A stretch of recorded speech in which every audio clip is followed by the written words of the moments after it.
But you were hiding something from everybody. Not very well in those budgie smugglers, to be fair. Oh, not that, you're not talking about that. Yeah, I had an injury before I went in. About 5 days before I went in, I basically compressed a couple of vertebrae on my neck and tore 2 ligaments in my shoulder.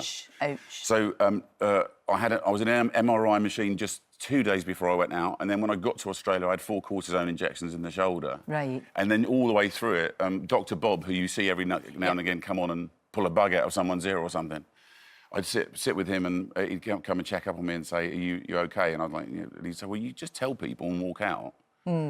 But you didn't say anything. Why did you not say anything? Why did you not say... I didn't want a sympathy vote. I was like, I want to, just do it and get on with it and get through and out the other side. But that's why I used to sit in that pool, that freezing cold pool, because it would like freeze my shoulder. So I hate cold water. I know, but you found that gave you a little bit of relief. I mean, yeah, because it would go numb, and then I'd get about an hour's worth of relief off it. Right, and then you were trying to do press-ups. Yeah, well, Bob said you can either, because it's nerve damage, so he said you can either attack it, you've got to attack it or give up. So I was like, OK, so and you can see it, left arm, I can't go up on my left arm, and which ended up with the strange... the strange humping, am I allowed to say humping on breakfast? Yeah, humping motion, which was like, yeah. So that was a little bit embarrassing too. Funny. And again, looking after people, you were worried about Harry. I remember, you said, look, I think we need to get the medics in here because you thought Harry was really sick. You thought he was ill. See, what happened was, Harry and I used to get up and go for a shower. And you have to go 2 people everywhere, wherever you go. Harry and I used to do the cold shower first thing in the morning when we got up. And that morning, he stood up. Now, a lot of people were getting dizzy through lack of food and things. Sure. Losing 14.5 kilos I lost in 20 days, 1 kilo a day. You're kind of a little bit dehydrated and dizzy. But he stood up and then was a little bit giddy on his feet. And I said, are you all right? And he said, yeah, that was a bit odd. I was on the flat, but just lost me. Then we went down, he did it again in the shower. And then I noticed that his lip was dropped on one side. Now, my father died of a stroke. Right. So I immediately was like, you'd be really I want to get the medics in here straight away and just make... he's almost 82. I want to make sure he's OK. Now, it turned out what it was, he was a little bit low on body sugars, which was making him dizzy. A bit dehydrated, which made him dizzy.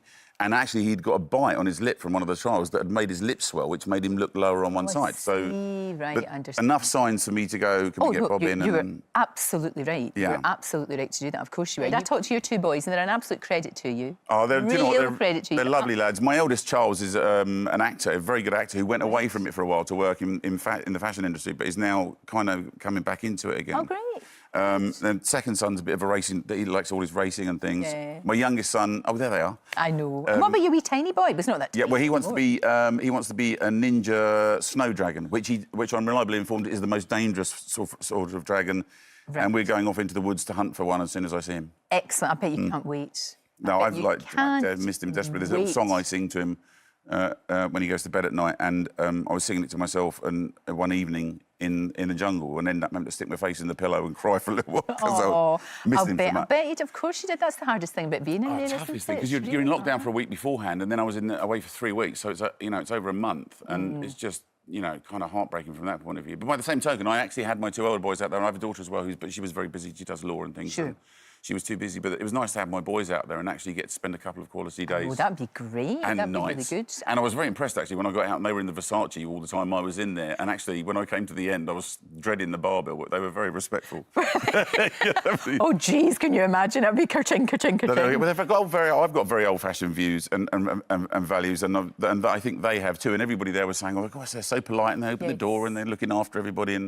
And I was really, really proud of them whilst they were in there. But those old-fashioned views kind of got me weirdly... It was the weird discussion in camp about touching the underwear. That's right, yes, of course. There was all of that as well. So you don't go... The rules are you don't... Like, the designer on DIY Fest will sometimes say, will you get something from my handbag? I was like, never go in a woman's handbag. And then when the girls were like... Then I was drying, I can't touch your underwear. I can't do it. Well, by the end, everyone was just, like, piling stuff. It is fine, and you get yourself in a fankle and then it's OK. But you seem to be in a really good place, Nick. Yeah, very happy. I enjoyed the process. I found out I quite like snakes and bugs and all that kind of thing. That didn't faze me very much. So I enjoyed the fire, the cooking and all that. Sure.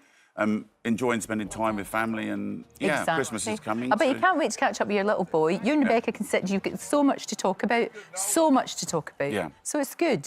No, it's really lovely. Good. It's just, and it was fun to step out of the mould where people see you as well and change lanes without...